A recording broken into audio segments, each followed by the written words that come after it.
दोस्तों सब्सक्राइब करें आरआरजे info channel को और बेल आइकन पे दबाएं लेटेस्ट वीडियो सबसे पहले देखने के लिए। नमस्कार, सलाम, वेलकम, सत श्री अकाल। मैं आपका दोस्त, मैं आपका भाई आरआरजे आप सभी का स्वागत करता हूं आरआरजे इन्फो चैनल में। और दोस्तों आप सभी लोग कैसे हैं? सब बढ़िया, एकदम फर्स्ट क्लास। दोस्तों आज के इस वीडियो में बात करने वाले हैं कि बहुत से लोग इस फील्ड को ज्वाइन करते हैं एज ए एमआर, लेकिन उनमें से कुछ ही लोग सर्वाइव कर पाते हैं, कुछ ही लोगों को ही ग्रोथ मिलती है, कुछ ही लोग इस फील्ड में टिक पाते हैं, एंड तक काम करते हैं, बीच में ये फील्ड नहीं छोड़ते हैं। बहुत से लोग ज्वाइन करते हैं, उनमें से कुछ ही लोग, मैंने कहा, सर्वाइव कर पाते हैं। क्यों? आखिर वो ऐसा क्या अलग करते हैं जिससे कि वो सर्वाइव कर जाते हैं, जिससे कि वो इस फील्ड में टिके रहते हैं? ऐसा क्या एक्स्ट्रा करते हैं वो लोग? तो मैं एक ही वर्ड यूज करूंगा, वो है ईमानदारी के साथ काम करना और कंपनी के बताए हुए चीजों को फॉलो करते रहना, अपना दिमाग नहीं लगाना, मतलब over smartness in the sense what. आप लोगों को पता लगा मैं क्या कहना चाहता हूं आपको? कि जो कंपनी बोल रही है उसको वो फॉलो कर रहे हैं, प्रॉपर वे में चीज़ों को संभाल रहे हैं। कंपनी बोल रही है ये करना है, हाँ सर हो जाएगा। कंपनी बोलती है ये फॉलोअप लिया, वो फॉलोअप लिया। वो चीज़ों को अपडेट करते हैं, वो चीज़ों को टाइम टू टाइम कंपनी के जो ऊपर के उनके जो मैनेजर होंगे उनको वो अपडेट करते रहते हैं। ऐसी बहुत सारी चीज़ें हैं जिससे कि एक परफेक्ट एमआर ही इस फील्ड में सर्वाइव कर पाता है। लेकिन वो परफेक्ट एमआर कैसे बनता है, क्या करना पड़ता है इसके लिए कि हम भी एक परफेक्ट एमआर बन पाएं?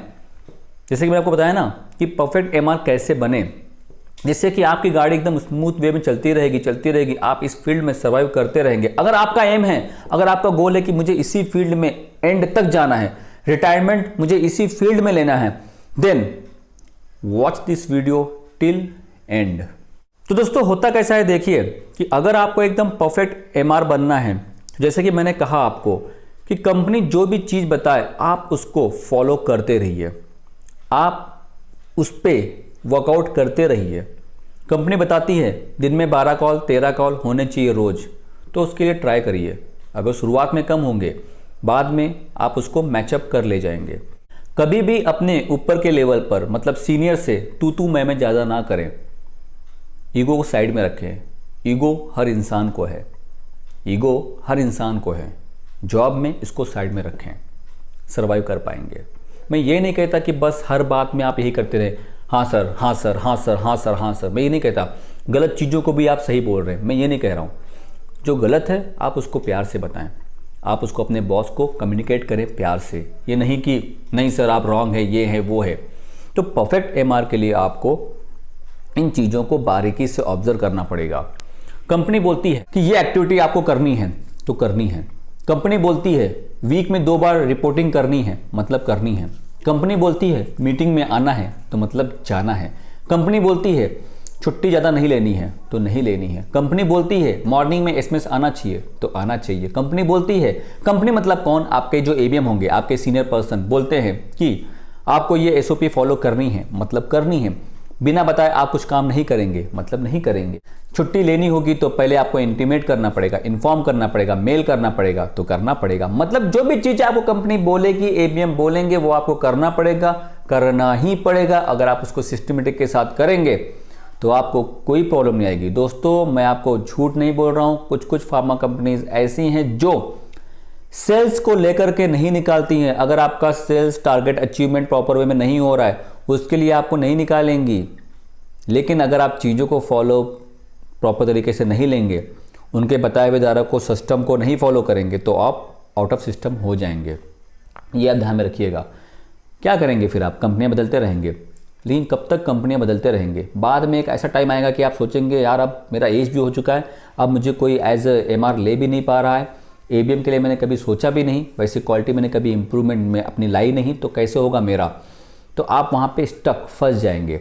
तो इसीलिए जो मैं आपको चीज़ें बता रहा हूँ उनको आप उसी तरीके से फॉलो करते रहिए, definitely it will work. Company के सारा डाटा अगर आप प्रॉपर वे में मेंटेन कर रहे हैं, आपको प्रॉब्लम नहीं होगी।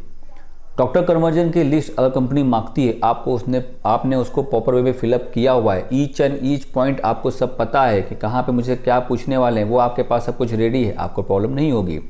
फॉल्स रिपोर्टिंग अगर आप नहीं कर रहे हैं तो आप इस फील्ड में सर्वाइव करते रहेंगे। अगर आप फॉल्स रिपोर्टिंग मार रहे हैं तो आप सोच रहे हैं कि बच जाऊंगा। हाँ, बच रहे होंगे, आप बच रहे होंगे, फॉल्स रिपोर्टिंग करते हुए भी आप बच रहे होंगे, लेकिन कितने महीने बचेंगे? 1 महीने, 2 महीने, 3 महीने, 4 महीने, 5 महीने, 6 महीने? बाद में क्या होगा? जिस दिन पकड़ेंगे उस दिन ऑन द स्पॉट टर्मिनेट कर देंगे। कंपनी के लिए आप डॉक्टरों से रेपो रिलेशनशिप ना बिल्ड करें, अपने लिए, अपने खुद के लिए डॉक्टरों से रिलेशनशिप बिल्ड कीजिए। ये आपको बहुत ही हेल्प करेगा अगली कंपनी में जाने के बाद। मान लीजिए अगर आप डॉक्टर को कॉल कर रहे हैं तो खाली doctor call, doctor call, doctor call मत करते रहिए, ठीक है? अगर आपकी कंपनी बहुत बड़ी है, नाम से ही चल रहा है, खाली बस आपका प्रेजेंस है वहां पे, ब्रांड चल रहे हैं, डॉक्टर के साथ आपका रिलेशनशिप नहीं है, तो डॉक्टर के साथ रिलेशनशिप बनाइए, डॉक्टर से बातें कीजिए। क्यों जरूरी है ये करना? क्योंकि बाई चांस अगर आप कल को किसी छोटी मोटी कंपनी में जाते हैं तो उस टाइम डॉक्टर आपकी हेल्प कर देंगे। क्या करेंगे हेल्प? आपके लिए वो ब्रांड प्रिस्क्राइब करेंगे। क्यों करेंगे? क्योंकि आपका उनके साथ रिलेशनशिप है। लेकिन अगर आपका उनके साथ रिलेशनशिप अच्छा है और प्रोडक्ट में क्वालिटी है तो सोने पे सुहागा। और अगर उनके साथ मतलब रिलेशनशिप है लेकिन प्रोडक्ट में क्वालिटी नहीं है तो इतना ये वर्क नहीं करेगा। इस बात को समझिए। तो मेरा यही कहना होगा आप लोगों से कि आप कंपनी के लिए डॉक्टरों से रिलेशनशिप ना बिल्ड करें, अपने लिए करें, अपने लिए करें, अपने लिए। वो आपको हेल्प करेगा। अब ये मैं ये नहीं कहता हूँ कि ये मतलब का काम है, लेकिन देखिए कैसा, ये आपका ही काम है। डॉक्टरों के साथ अगर आप रिलेशनशिप बिल्ड नहीं करेंगे, बस जा करके डॉक्टर ये बस हो गया, मतलब ये तो खाली मतलब का काम हो गया ना। उनसे बात करिए क्या चल रहा है, क्योंकि उनके पास इतने सारे पेशेंट आते हैं। हर पेशेंट आता है अपना दुख दर्द लेकर के, और अगर आप भी अपना दुख दर्द का गाना उनके सामने गाएंगे तो गाना वो फ्लॉप हो जाएगा, समझे? वो गाना नहीं चल पाएगा। क्योंकि डॉक्टर वही कहेगा ना कि मेरे पास जो पेशेंट आते हैं उनका ऑलरेडी पेन में होते हैं, वो सोचते हैं, उनका एक्सपेक्टेशन क्या होता है कि हाँ ये MR आया है, कुछ इधर उधर की बातें करेगा। तो इससे क्या, तो थोड़ा डॉक्टर का भी माइंड सेट चेंज हो जाता है, माइंड थोड़ा सा फ्रेश हो जाता है। आए समझ दोस्तों? और दोस्तों बार कंपनियां ना चेंज करें। बार कंपनियां चेंज करने से आपका बायोडाटा, आपका CV, आपका रिज्यूम खराब होता है। उससे क्या होता है? इंप्रेशन डाउन होता है। अगर आपको किसी कंपनी ने एज अ फ्रेशर चांस दिया है तो उसमें टाइम बिताइए, उनको उन चीज़ों को समझिए, उस कंपनी की स्ट्रेटेजी को समझिए। आपको वहीं पे ग्रोथ मिल जाएगी ना, आपको कंपनी चेंज करने की ज़रूरत नहीं पड़ेगी। लेकिन अगर आप, जिस कंपनी ने आपको चांस दिया, दूसरी कंपनी में आप चले गए, तुरंत वहाँ पे अगर आपको प्रॉब्लम आया तो आपको फिर से कंपनियाँ चेंज करना पड़ेगा। क्योंकि क्या होता है, इतनी सारी वैकेंसीज होती है ना, तो ABM पूछते ही रहते हैं। क्योंकि जहाँ दिख गई बैग वहाँ पे ABM कर देते हैं स्टार्ट पूछना कि आओगे क्या, मेरी कंपनी में वैकेंसी है, ये है वो है। क्योंकि ऑब्वियसली यार उनको भी प्रेशर होता है ना, उनको भी प्रेशर होता है कि उनके अंडर जगह है खाली, और इसलिए उनको करना पड़ता है अकेले काम, तो इसलिए उनको भी भरना पड़ता है वो जगह, इसीलिए वो पूछते रहते हैं। जगह मतलब प्लेस, तो उनको भी पूछना पड़ता है कि आ जाओ मेरी कंपनी में, ऐसा है वैसा है। तो चंद पैसों के लेकर के, मतलब चंद पैसों की तरफ देख करके आप कंपनियां ना चेंज करें। जिस कंपनी में है शायद आपको वहीं पे अच्छी ग्रोथ मिल जाए, बाद में आपको ना होना पड़े पछतावा कि यार मैंने बहुत बड़ी गलती कर दी, कंपनी चेंज करके मेरी ग्रोथ यहीं पे हो जाती। तो जल्दबाजी में कोई भी एक्शन मत लीजिएगा, और ध्यान में रखिएगा जिस कंपनी ने आपको दिया है चांस, वहां पे आप मन लगा करिए काम।